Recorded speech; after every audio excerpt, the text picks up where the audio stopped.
In the dead of night on Christmas Eve, I was roused from a deep slumber by an unsettling silence.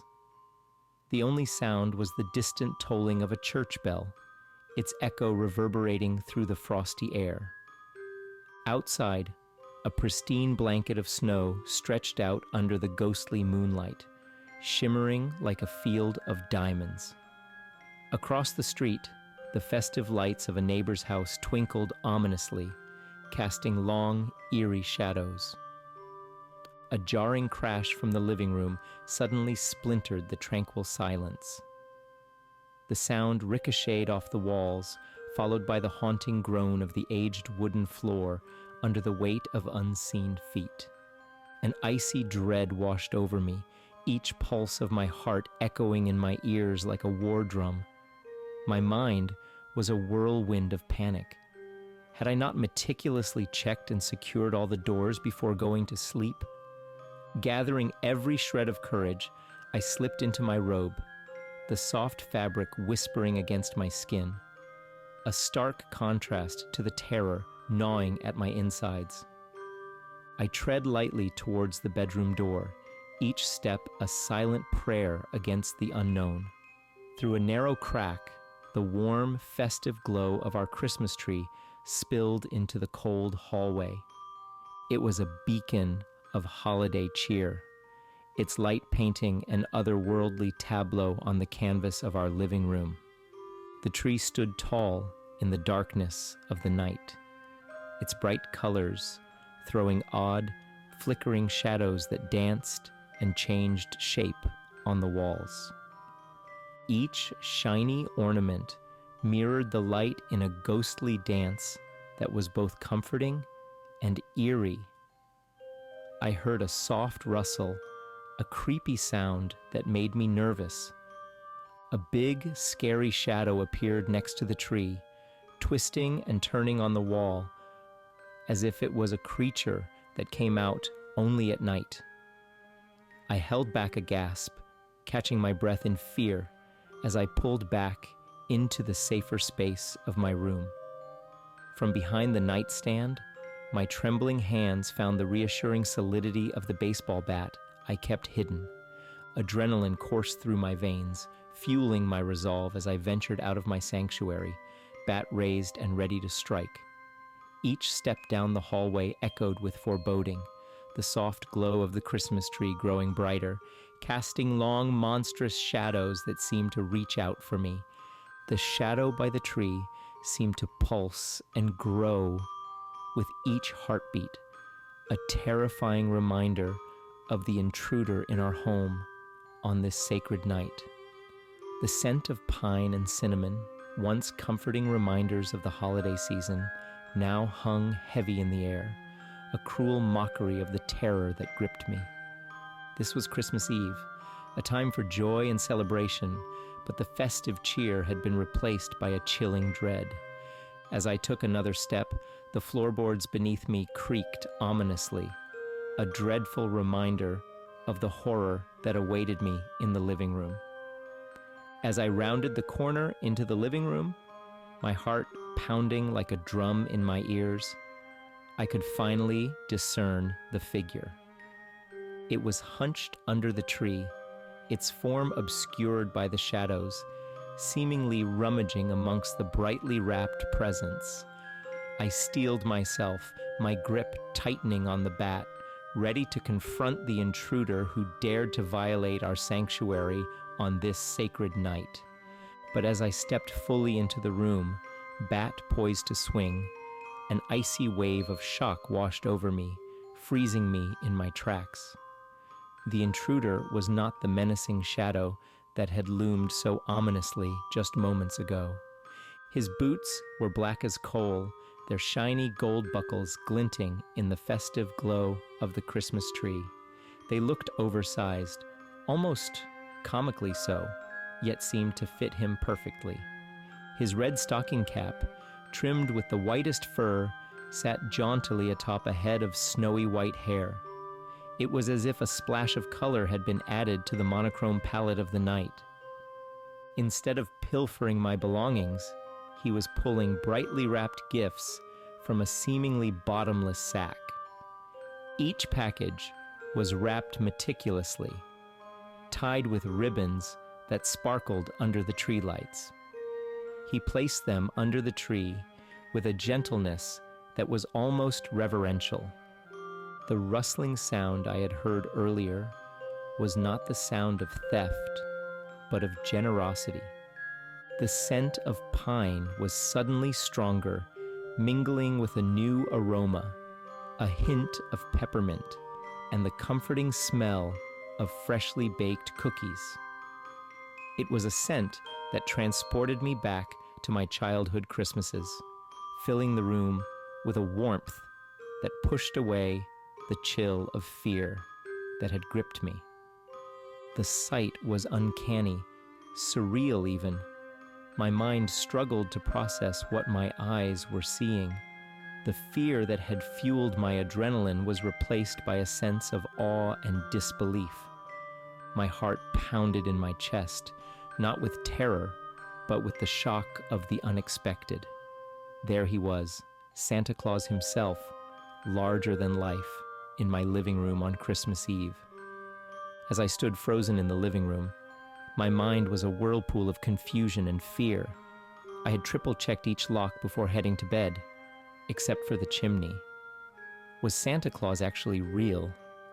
Or was this some crazy hallucination, sparked by too much holiday spirit and an overdose of eggnog? Paralyzed, I watched as Santa completed his task. He straightened up, his sack now surprisingly empty, and turned to face me. His eyes, sparkling like the fairy lights on the tree, locked onto mine. We stood there in a moment of shared silence, our quietude punctuated only by the soft crackle of the fire. Then, with a knowing wink and a nod, he touched the side of his nose, let out a hearty laugh that filled the room, and disappeared up the chimney. The echoes of his laughter still lingered as I stood there, stunned into silence. The Christmas tree now cast a strange, surreal glow across the room. The presents under the tree, neatly wrapped and placed with care, now served as eerie reminders of this bizarre encounter. Retreating to my bedroom, the distant tolling of the church bell felt sinister. The twinkling lights from the houses across the street seemed mocking. This Christmas Eve brought an unexpected guest, leaving behind not just presents, but a haunting memory that would forever change my perception of Christmas. This bewildering encounter with Santa Claus sent my life spiraling into chaos. I grappled for a lifeline in the tumultuous sea of confusion that had become my existence. I sought therapy, hoping to find clarity and a way back to reality. The therapist tried hard to comprehend my tale. Each session was a labyrinth of questions and answers, an attempt to decipher the enigma that my life had turned into. Their gazes, filled with concern and disbelief, tracked my every word as they scribbled notes. The scratching of their pens against paper was a discordant soundtrack to the disarray in my mind. As I narrated my encounter with Santa, the therapy rooms transformed into a battleground where reality and fantasy collided. I watched their belief in my sanity erode, replaced by a growing alarm. They employed every technique in their arsenal, from bibliotherapy to cognitive restructuring, but the line between reality and fantasy had blurred irreversibly. My world began to warp. The familiar morphed into the alien, the mundane into the mystical. It was as though I had crossed through a mirror into a parallel universe where Santa Claus was real, and I alone bore this incredible knowledge. Eventually, their concern hardened into conviction. They labeled me insane, a verdict as cold and harsh as the sterile walls of the institution they committed me to. My home one day, the next, a chilling, impersonal cell. The world outside spun merrily on, oblivious to my plight. The institution was a place of nightmares, akin to scenes from a horror movie. The once human faces of the hospital staff morphed into grotesque elves or Santa Claus heads, their bodies shaking unnaturally. The hallowed halls echoed with distorted Christmas carols, twisting the merry tunes into eerie dirges. This was a place where reality and fantasy were indistinguishable, where every day was a terrifying Christmas nightmare. The toll of this twisted reality was immense.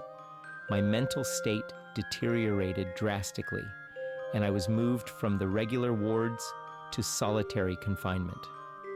The room was no bigger than a small closet.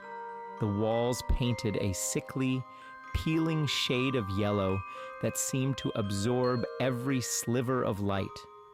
The only sound was the incessant drip, drip, drip of a leaky faucet somewhere in the distance, each drop echoing like a hammer against my skull. The floor was cold and hard beneath me, rough concrete that scraped against my skin and left it red and raw. The air was stale, thick with the bitter taste of despair that clung to the back of my throat. It was a sensory deprivation chamber, designed to break even the strongest of minds. And yet, even in this small, desolate space, Santa Claus made his presence known. He didn't physically appear. There was no room for that. Instead, he manifested in the shadows that danced on the walls, in the whisper of the wind that somehow found its way into my cell, in the chill that seeped into my bones despite the absence of any windows. His laughter echoed in my ears, a cruel parody of the jolly ho-ho-ho I remembered from childhood tales. His eyes stared at me from every crack in the wall, every stain on the ceiling, every reflection in the polished metal of my meal tray. Time became an elusive concept. Sleep and wakefulness blurred into one another. Dreams and nightmares indistinguishable from reality. The line between conscious and unconscious thought was erased, leaving me in a perpetual state of limbo. Was I asleep? Was I awake? Was I dreaming? Or was I living a nightmare? I couldn't tell anymore. Even the arrival of food became part of this twisted reality. Trays would appear at irregular intervals, their contents unappetizing and barely edible. But I wasn't sure if they were real or just another figment of my fractured mind. The taste was bland, the texture rubbery, and each bite was a struggle to swallow. The toll of this existence was immense, my sanity frayed at the edges, unraveled by the unending solitude and the relentless presence of Santa Claus. The world around me seemed to distort and warp, my perceptions unreliable, and my mind teetering on the brink of collapse. Outside the cold, harsh walls of my prison, life goes on. My family and friends are left in the wake of my sudden departure, their lives forever marked by the space I used to fill. Their confusion is palpable, even through the fog of my own bewilderment. They spend countless hours trying to understand. How did I fall so far? Why didn't they see the signs? The questions hover, unanswered. The sadness in their lives is a heavy shroud. I can feel it, even within these walls. They miss me, my laughter, my quirks, my presence. I'm a missing puzzle piece in the tapestry of their lives, an empty space that cannot be replaced. Meanwhile, I remain trapped in this horrifying reality, cut off from the world outside. My life is an endless loop of terrifying nightmares and crushing loneliness. I am a prisoner, not just of this institution, but of my own mind. Through it all, One thing remains constant: the haunting specter of Santa Claus, a chilling reminder of the encounter that had thrown me into this terrifying reality.